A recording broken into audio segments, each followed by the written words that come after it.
Bismillahirrahmanirrahim. Assalamualaikum warahmatullahi wabarakatuh. Alhamdulillah. Wassalatu wassalamu ala asrafil anbiya'i wal mursalin Nabiyina Muhammadin wa ala alihi wa sahbihi wa man tabi'ahum bi ihsanin ila yaumiddin. Amma ba'd. Fa inastaqal hadis kitabullah wa khairul hadi hadi Muhammadin sallallahu alaihi wasallam wa syarrul umuri muhdatsatuha wa kullu bid'atin dhalalah wa kullu dhalalatin finnar. Allahumma anfa'na bima 'allamtana wa 'allimna alladhi yanfa'una wa zidna ilma walhamdulillahi rabbil alamin. Ikhwatad din hafizakumullah. Hadirin hadirat bapak-bapak ibu-ibu jamaah salat maghrib Masjid Ad-Da'wah hafizakumullah yang insyaallah selalu dijaga sama Allah Rabbul Alamin. Alhamdulillah. Pertama kita panjatkan rasa syukur yang mendalam. Terus menerus kita haturkan hanya kepada Allah Rabbul Alamin, Tuhan semesta alam ini yang begitu banyak memberikan kenikmatannya kepada kita, yang luar biasa karunia-Nya mengalir dalam hidup ini tak pernah berhenti. Karena itu semestinya bapak-bapak ibu-ibu tak boleh berhenti juga mengalir dari jiwa kita rasa syukur kita kepada Allah Rabbul Alamin. Minimal wujud syukur di setiap helaan nafas, tidak lepas untuk selalu mengucapkan kalimat hamdalah alhamdulillahirabbil alamin. Yang kedua, salam dan salawat terus kita persembahkan kepada manusia terbaik, pemilik pribadi yang sempurna, teladan abadi bagi kita, Rasulullah Muhammad sallallahu alaihi wasallam, dengan ucapan Allahumma salli ala Muhammad wa ala ali Muhammad. Semoga salam salawat yang kita ucapkan diterima sebagai amal soleh dan itu bisa menjadi syafaat bagi kita di hari akhir. Amin ya rabbal alamin. Saudaraku, bapak-bapak, ibu-ibu, ketika Khadijah binti Khuwailid meninggal dunia tahun 619 Masehi atau tahun ke-10 kenabian Rasulullah Muhammad sallallahu alaihi wasallam, Nabi sedih. Karena Nabi memang manusia biasa, Pak. Bisa sedih, bisa gembira, bisa duka, bisa senang, bisa bahagia. Ketika Nabi ditinggal wafat Khadijah binti Khuwailid, istri tercinta beliau, Nabi sedih luar biasa. Dan ternyata kesedihan Nabi Muhammad sallallahu alaihi wasallam berlanjut dengan meninggalnya beberapa bulan setelah itu paman Rasulullah Muhammad sallallahu alaihi wasallam yang bernama Abu Thalib. Sehingga tahun itu benar-benar menjadi tahun duka bagi Nabi. Dan disebutlah dengan istilah Amul Husni, tahun kesedihan. Karena Nabi sedihnya berlapis-lapis, sangat mendalam. Nabi sedih ditinggal wafat oleh Abu Thalib, bukan karena lantaran itu pamannya saja, tapi juga ada yang lain yang membuat Nabi sedih, bapak-bapak. Yaitu sudah tidak ada lagi jaminan perlindungan kepada Nabi Muhammad sallallahu alaihi wasallam. Perlu bapak-bapak ibu-ibu ketahui, di tradisi jahiliyah atau istilahnya Arab kuno, itu ada istilah, kalau bahasa kita sekarang, suaka politik. Jadi kalau ada seseorang yang dijamin oleh satu bani, maka tidak boleh bani-bani yang lain mengganggunya, Pak. Karena mengganggu orang yang telah dijamin oleh satu bani ini, itu menyatakan perang dengan yang menjaminnya. Nabi Muhammad, mungkin bapak-bapak seringkali bertanya-tanya, kenapa Nabi Muhammad aman gitu kan, selamat. Padahal paman-pamannya Nabi termasuk yang memusuhi, seperti Abu Lahab. Tetapi Abu Lahab tidak bisa secara fisik menyerang Nabi, Pak. Itu karena tradisi di Arab kuno, kalau seseorang itu sudah dijamin keselamatannya oleh satu bani, Pak, nggak boleh diganggu, nggak boleh diganggu. Yang menjaminkan Bani Hashim, dikomandani oleh Abu Thalib. Nah, ketika Abu Thalib meninggal dunia, Pak, yang menjamin, maka itu otomatis hilang jaminan keselamatan untuk Nabi. Makanya bapak-bapak, ibu-ibu, kalau baca hadis-hadis tentang bagaimana orang-orang Quraisy merundung Nabi, membuli Nabi sampai ke tingkat fisik, itu terjadi setelah wafatnya Abu Thalib. Kayak misalnya Nabi pas waktu sujud, ada hadis kan, terus dilemparin satu keranjang atau pokoknya banyak tai onta. Itu terjadi setelah wafatnya siapa? Abu Thalib. Nabi diludahi, Nabi diganggu secara fisik. Itu terjadi setelah wafatnya Abu Thalib. Sehingga Nabi mikir, mau nggak mau harus cari apa? Suaka politik, Pak. Itu sebuah tradisi di Arab begitu. Mau nggak mau harus mencari perlindungan. Akhirnya Nabi berpikir mencoba keluar kota Mekah, bukan ke Madinah, tapi ke Taif.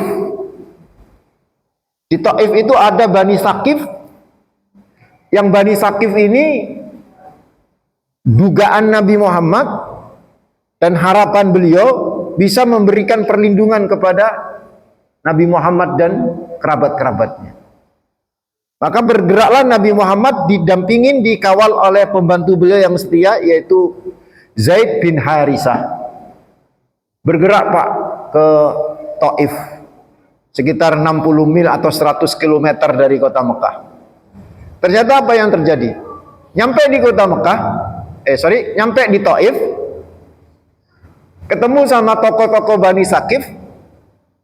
Qadarullah, mungkin Bapak sudah tahu ceritanya.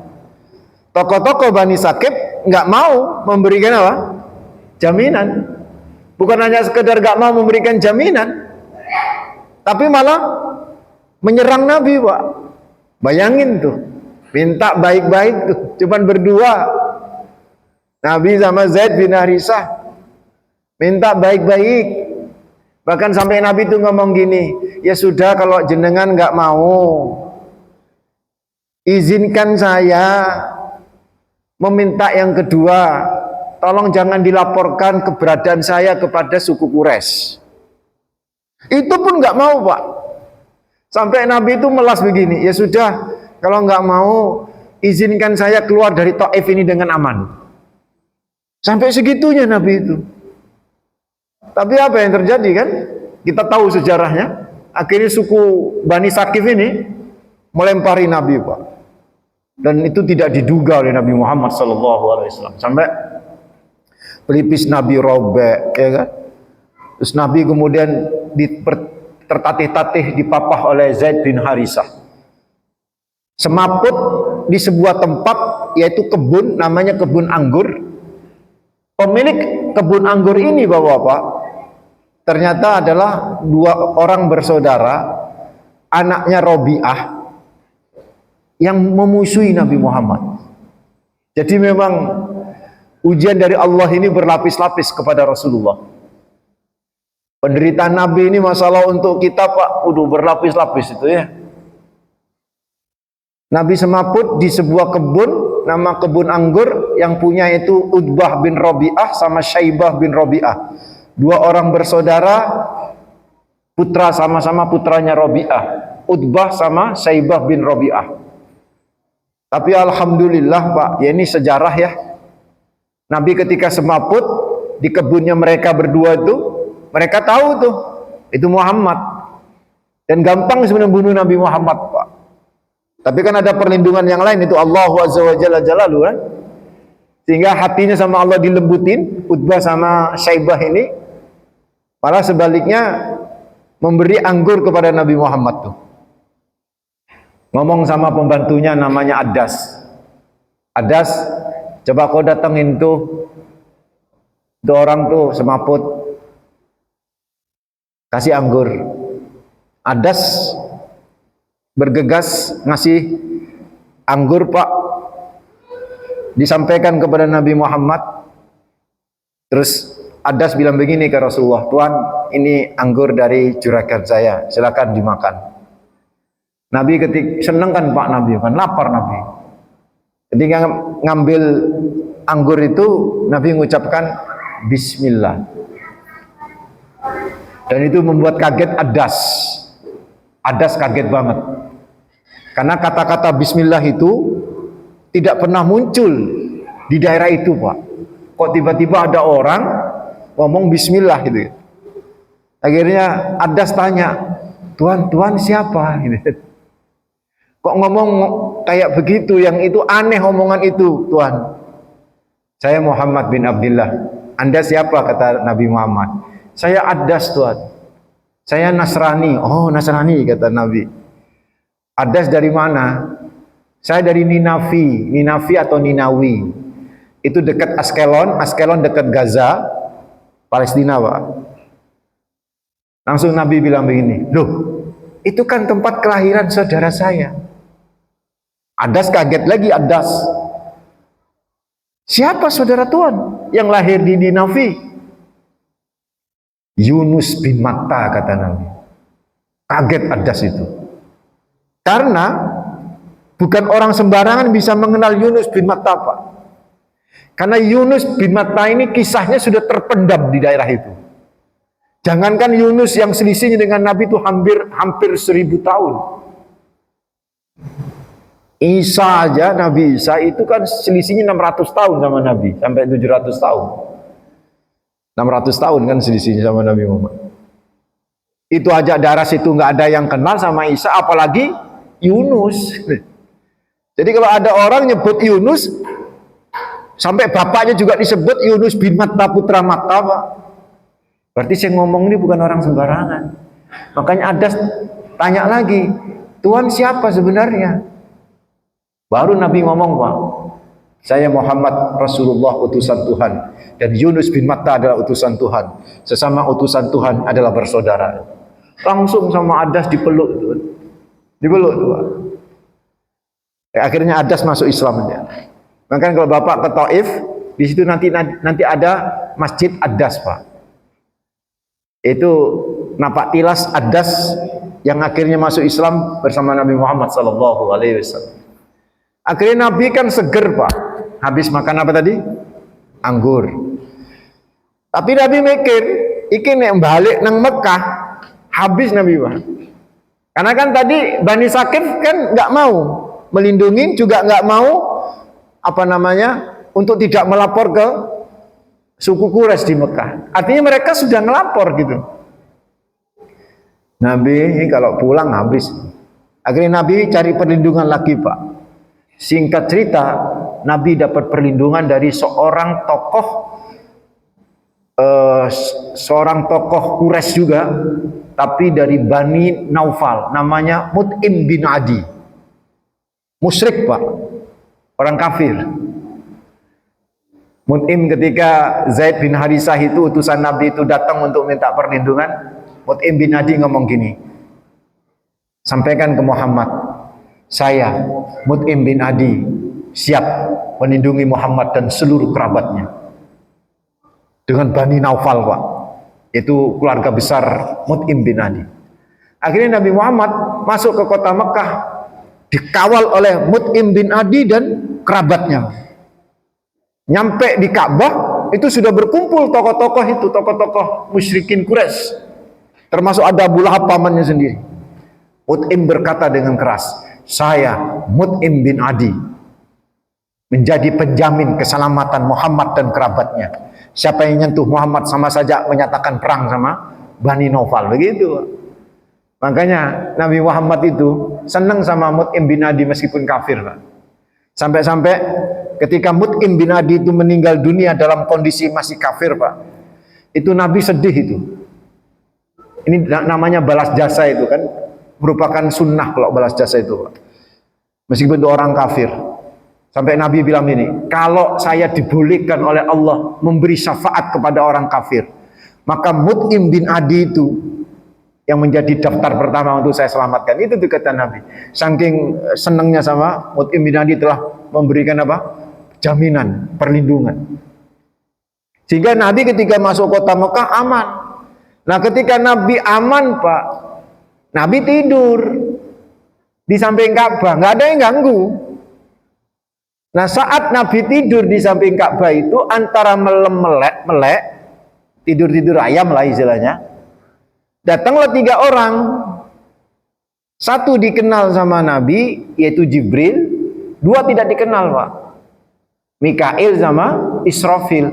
Jadi yang datang di malam itu, setelah kejadian dikawal oleh Mut'im bin Adi itu malaikat yang top markotop. Jibril, Mikail, Israfil. Dan nggak biasanya Israfil itu turun, Pak. Israfil itu kan tugasnya meniup sangkakala. Sampai mudun itu berarti ada sesuatu yang luar biasa. Dan 3 orang ini yang merupakan malaikat itu membawa seekor binatang yang Nabi menyebutnya buruk. Gitu. Nabi kemudian dipersilakan naik buruk. Buruknya itu nggak mau karena nggak pernah dinaiki manusia buruk itu. Dibentak sama Jibril bahwa yang akan menaiki adalah manusia terhebat di alam semesta ini, makhluk terhebat di alam semesta ini. Akhirnya buruk itu bersimpu dan mau dinaiki. Terjadi perjalanan yang kita sebut dengan apa? Isra itu. Dari mana ke mana? Dari Masjidil Haram. Awalnya itu bergerak ke Yasrib, Madinah. Dari Madinah ke Bukit Sinai, Pak, tempat Nabi Musa menerima wahyu. Dari Bukit Sinai ke Bethlehem, tempat Nabi Isa lahir. Dari Bethlehem baru kemudian ke Masjidil Aqsa. Dan Nabi memarkirkan, kok bahasa kita, menambatkan buruk itu di satu tempat yang tidak jauh dari Masjidil Aqsa. Yang kemudian kelak orang-orang Yahudi menjadikan tempat penambatan buruknya Nabi itu sebagai sebuah situs yang mereka sebut dengan tembok ratapan.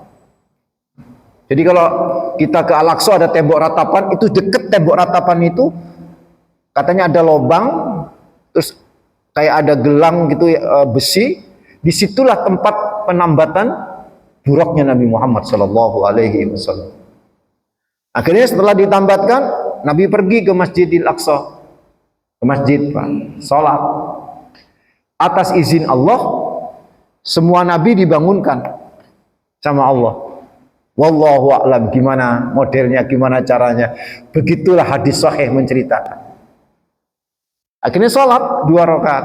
Selesai sholat, Nabi merasa haus. Jibril memberi minum. Nah ketika saya ngaji ini di kitab-kitab klasik, Pak, saya sempat tanya-tanya, kan Jibril ngasih minum apa ke Nabi Muhammad? 2 jenis kan? Susu sama khamr. Dulu saya mikir begini, kok gak apple to apple sih ya? Susu ambil khamr. Pasti gak usah Nabi. Pak Natalis pun pasti milih apa? Susu. Gak mungkin milih apa? Khamr. Kenapa? Karena pikiran kita haram kan? Kan gak apple to apple, haram sama halal. Gak perlu Nabi, Pak, untuk milih yang halal, kan begitu. Itu pikiran saya dulu begitu. Ternyata dalam pencarian kajian,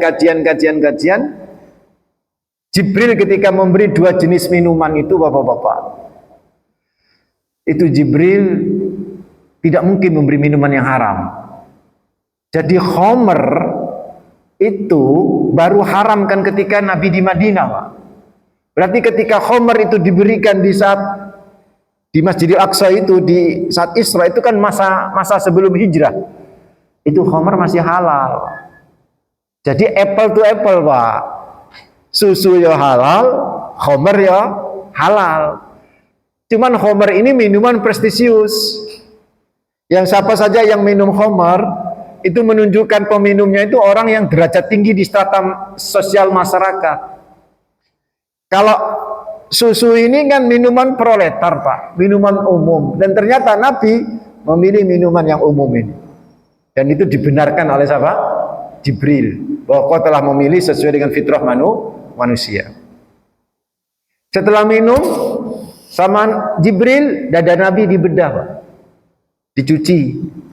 Nah, perlu diketahui pembedahan dada Nabi ini 4 kali sebenarnya. Pertama, di saat berada di Bani Sa'adah, ketika diasuh oleh Halimatus Sa'diyah, itu umur antara 3 sampai 4 tahun, Jibril membedahnya. Terus ada juga riwayat menyebutkan ketika balik, yaitu usia 10 tahun, Nabi juga dibedah, Pak. Terus ada juga riwayat menyebutkan ketika Nabi menerima wahyu 40, itu sebelumnya juga dibedah. Ada yang tengah setelahnya dibedah oleh Jibril. Dan yang keempat adalah sebelum Mi'raj, itu dibedah juga oleh Jibril. Artinya apa? Hati itu cepat kotor, Pak. Wong sekali bernabi Muhammad dibedah, diberseni bolak-balik ping 4. Apa mana hati ini awak dewi, kan begitu kan? Hati ini cepat kotor. Karena itu bapak-bapak, ibu-ibu sering-seringlah ngaji, ya kan? Sering-seringlah ngaji. Siapa saja ustadznya ngaji, Pak. Karena itu bisa membersihkan apa? Hati. Tapi kadang ngaji malah ngotorin hati ono, Pak. Mangkal-mangkal mbek ustadz bukan golongannya, kan jadi mangkal-mangkal, Pak. Nah ini makanya hatiku cepat kotor itu kan ya. Ini hati ini cepat rusak. Itulah hikmah kenapa Nabi dibedah sampai berkali-kali.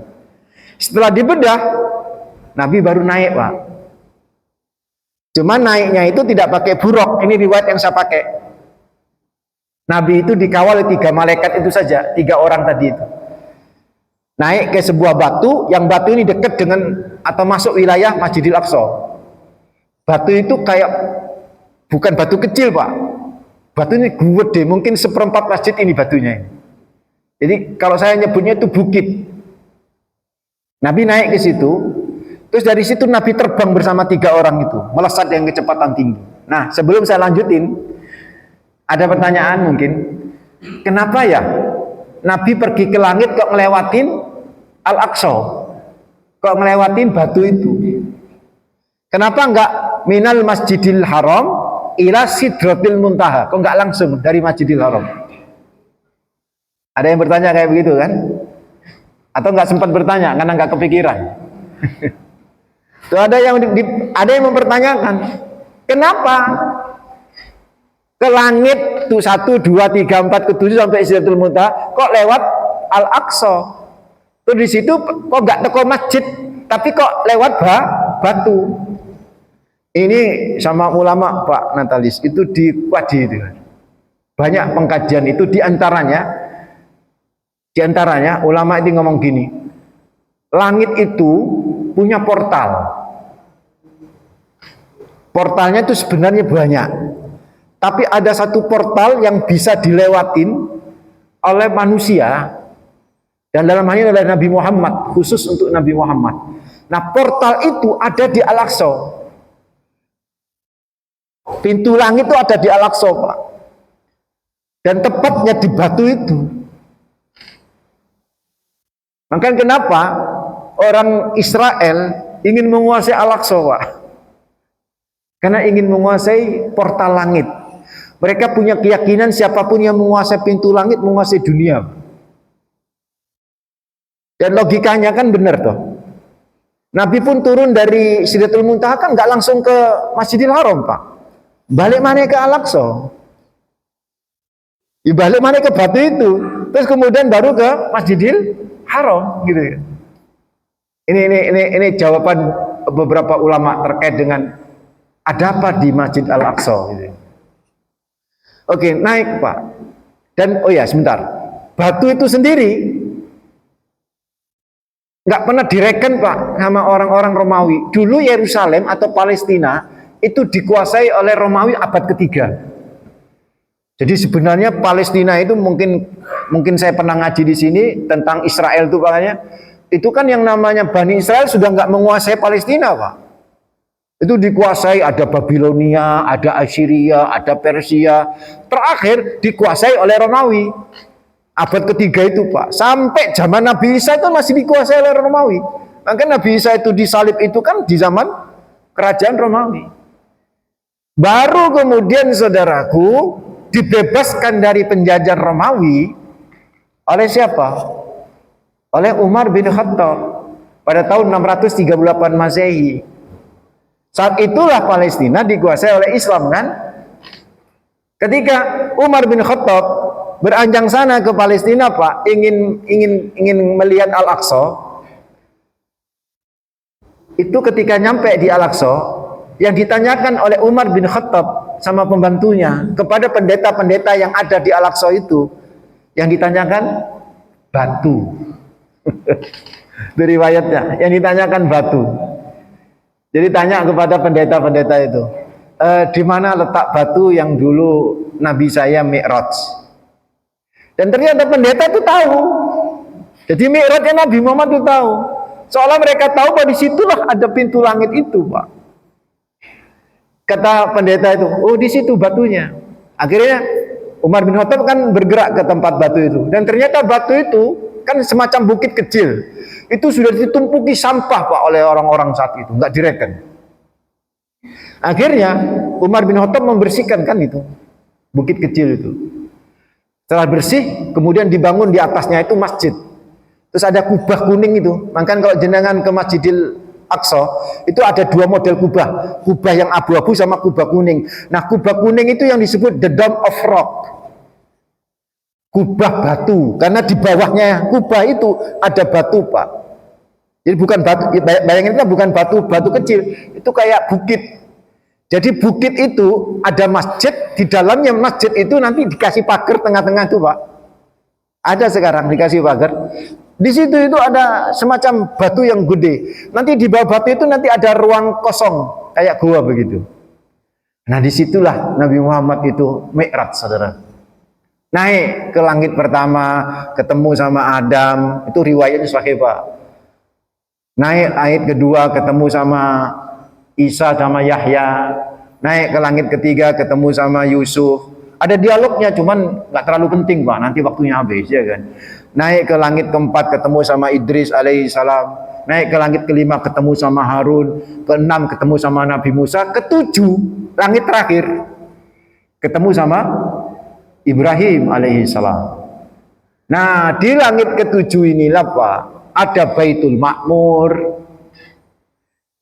Terus Nabi itu melihat dikawal sama tiga malaikat ini. Ada yang menyatakan yang awal akhirnya Jibril saja, tapi dalam bentuk manusia.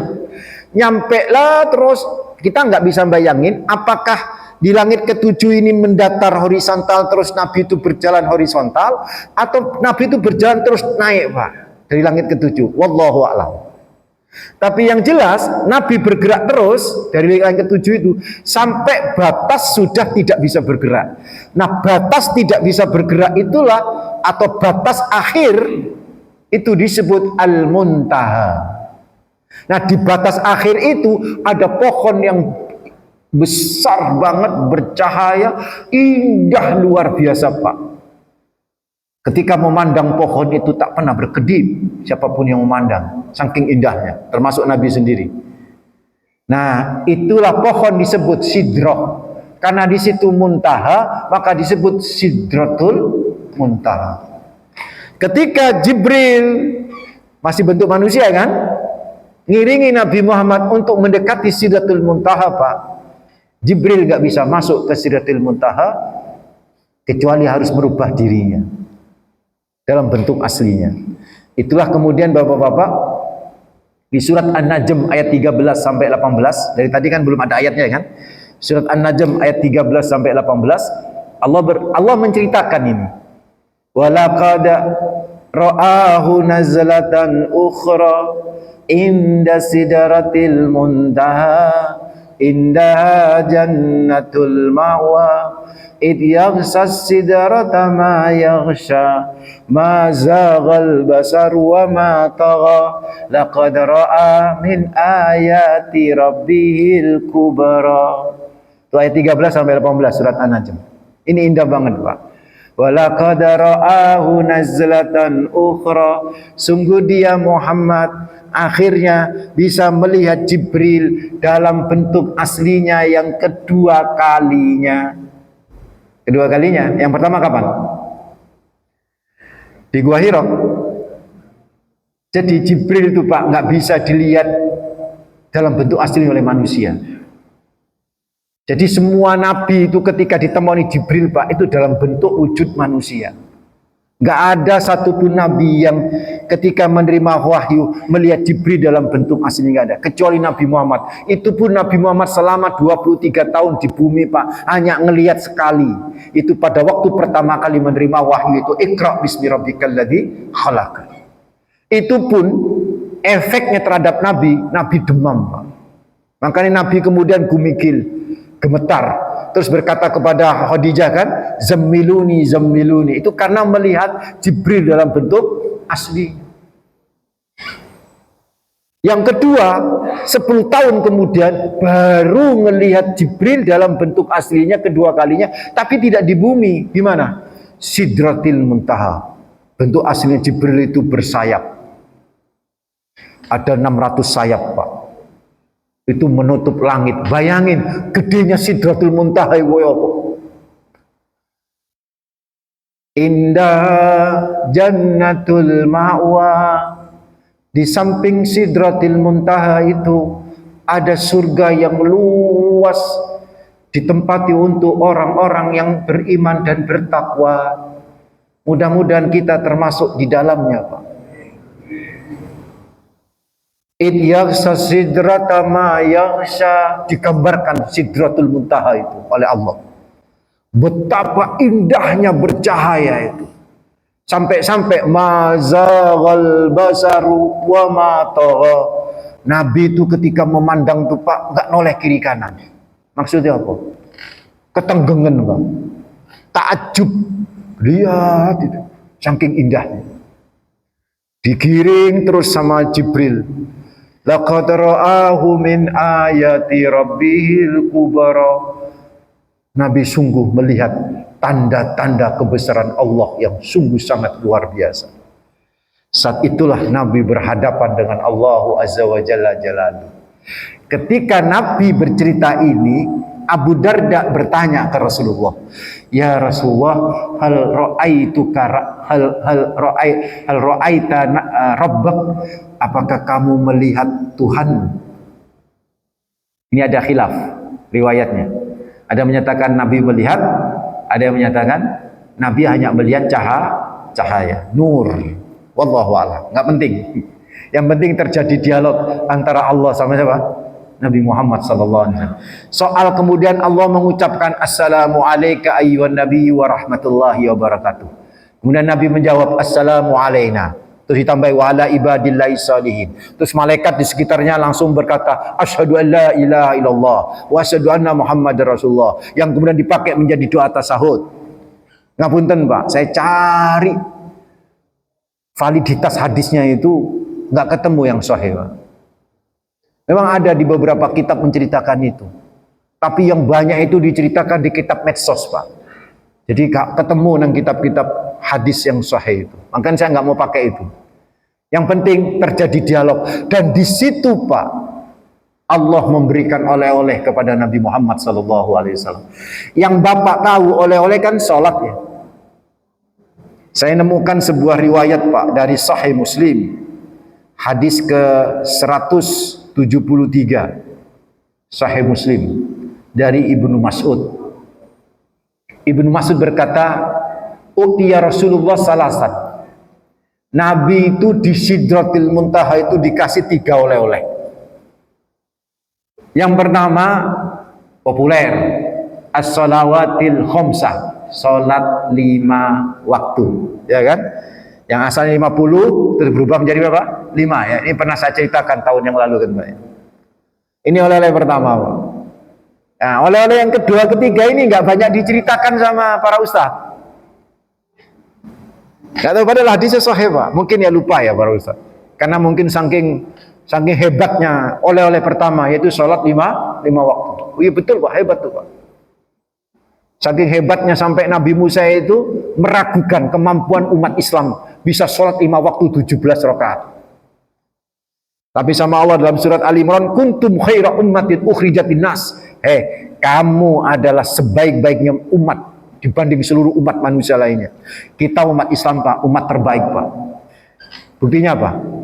Kita tidak hanya sholat 17 kan? Rakaat kan? 17 tambah qobliyah ba'diyah 12, 29. Ya. Tambah tahajud 11, 40. Tambah duha. Bapak duha berapa kali? 12, 8. Kesolehan 8 Bu. Paling ya papat, ya toh. Papat itu rada angel, ya. Kadangnya loro. Oke, 40 tambah 4, 44. Kan begitu. Belum lagi nanti kalau Ramadan, terawih. Terawih pilih 11 atau 20. Yang 11, berarti 44 tambah 11 berapa itu? 55, lebih dari 50. Itu oleh-oleh pertama. Yang kedua oleh-olehnya apa saudara? Ini yang nggak pernah ceritakan. Apa kata Ibnu Abbas, Ibnu Mas'ud, Sahih Muslim, yaitu turunnya 2 ayat terakhir surat Al-Baqarah atau 3 ayat terakhir surat Al-Baqarah itu dari Sidratil Muntaha. Amanar rasulu bima unzila ilaihi min rabbih wal mu'minun, dan seterusnya sampai fansurna 'alal qaumil kafir. Itu turun di Sidratil Muntaha Pak. Semua ayat Al-Quran turun di bumi Pak, kecuali 3 ayat terakhir dari surat Al-Baqarah turun di Sidratil Muntaha. Sampai Nabi itu berkata begini, saya diberi 2 cahaya oleh Allah yang tidak pernah diberikan kepada Nabi manapun. Yang pertama adalah Al-Fatihah di dunia. Yang kedua 3 ayat terakhir atau 2 ayat terakhir surat Al-Baqarah, yang itu diberikan di Sidratil Muntaha. Sehingga Nabi menyatakan, man qara'a hataini ayataini min akhiri suratil Baqarah fi lailatin kafatahu. Siapa orang yang membaca 2 ayat terakhir di 2 ayat terakhir surat Al-Baqarah di malam hari, maka Allah akan menjamin hidupnya. Itu saudara, senang. Yang terakhir apa? Oleh-olehnya. Ini yang nyenangkan kita semua, nyenangkan Nabi Muhammad. Semua umat Nabi Muhammad yang melakukan dosa besar, itu oleh-oleh ketiga Pak, itu diberikan oleh Allah di Sidratil Muntaha. Semua umat Nabi Muhammad yang melakukan dosa besar, selama tidak melakukan syirik, pasti masuk surga Pak. Itu ada, itu diungkap di Sidratil Muntaha. Jadi siapapun pezina, koruptor Pak, sampai matinya belum bertobat, bisa masuk surga Pak. Cuman mampir dulu, dicelup sak dilut Pak Natalis, dicelup paling sedino, nggak mungkin sampai seminggu lah, paling sedino. Ya inna yauman inda rabbika ka alfi sanatin mimma ta'udun. 1 hari di sisi Tuhanmu itu setara dengan 1000 tahun. Oke, itu 3 oleh-oleh ya. 3 oleh-oleh yang luar biasa. Itu riwayat dari Sahih Muslim dari Ibnu Mas'ud. Indah banget kita mendapatkan oleh-oleh dari Sidratil Muntaha. Akhirnya Nabi turun lagi Pak, nyampe kembali lagi kemana? Al-Aqsa. Dari Al-Aqsa baru kemudian Masjidil Haram. Dan kemudian diceritakan kepada sahabatnya setelah subuh. Ada yang percaya, ada yang nggak percaya. Untuk memperkuat apa yang telah diungkap oleh Nabi, turunlah firman Allah yang lain.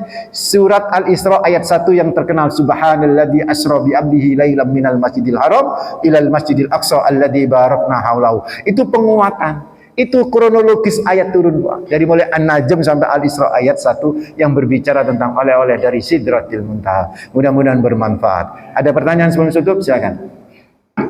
Disebutkan sebelum Nabi naik sholat. Ya.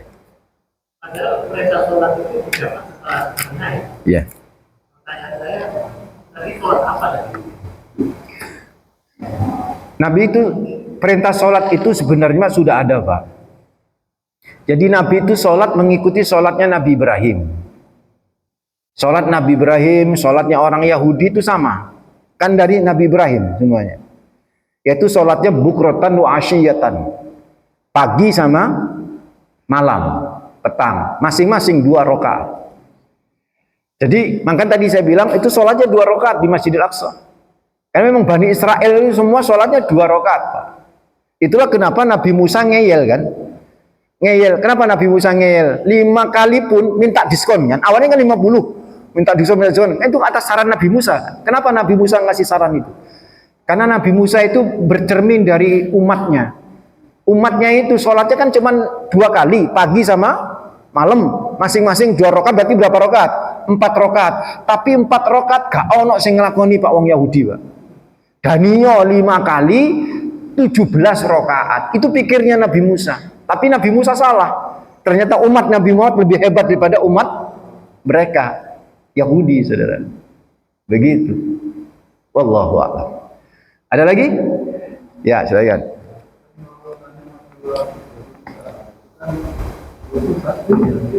Apa? Iya, betul. Gambarkan bahwa itu luas sekali dengan belajar itu tidak mampu dari saya. Melihat apa nggak mampu? Loh, bisa gitu loh, Pak. Hanya kan dari Iya bisa. Makanya di Al-Qur'annya kan disebut an-najm wa laqad ra'ahu nazlatan ukhra. Sungguh dia Muhammad bisa melihat Jibril dalam bentuk aslinya kedua kalinya. Bisa. kalau dia sudah itu terus dia sudah berarti kan luasnya itu dalam batas panjangan. Oh iya. Benar, Pak. Benar. Kayak begini. Kita sekarang berada di masjid, kita ngeliat cuma batas ini kan. Padahal masjid itu luasnya sampai mana, Pak? Sampai belakang, sampai depan. Ya kayak begitu. Itu batas yang dipandang aja sama Nabi. Batas yang dipandang itu saja Nabi sudah nggak bisa noleh ke kiri kanan, saking indahnya. Seperti itu. Memang susah dibayangkan, kayak apa gitu kan ya. Pohon yang indah itu kayak apa? Cuma di Nabi di hadis-hadis sahih itu disebutkan daun-daun pohon itu seperti kuping gajah, terus ada buah-buahnya itu seperti kendi yang warna-warni sampai nur penuh cahaya luar biasa. Itu Sidratil Muntaha. Makanya orang Yahudi menggambarkan Sidratil Muntaha dalam sebuah film. Namanya film Avatar. Jadi kalau Bapak pernah lihat film Avatar, Avatar itu kan merebutkan pohon, Pak. Yang pohonnya begitu indah luar biasa itu. Itu baru bayangan manusia. Di Al-Quran sudah disebut tuh, idyaqsa sidrata ma yaghsha. Betapa indahnya sampai bercahaya itu kata para ulama ketika menafsirkan An-Najm 13 sampai 18. Begitu kurang lebih. Mudah-mudahan kita bisa mengamalkan 3 oleh-oleh dari Sidratil Muntaha. Kita akhiri dengan istighfar, astaghfirullahaladzim, subhanakallahumma bihamdik, asyhadu an la ilaha illa anta, astaghfiruka wa atubu ilaik. Mohon maaf, assalamualaikum warahmatullahi wabarakatuh.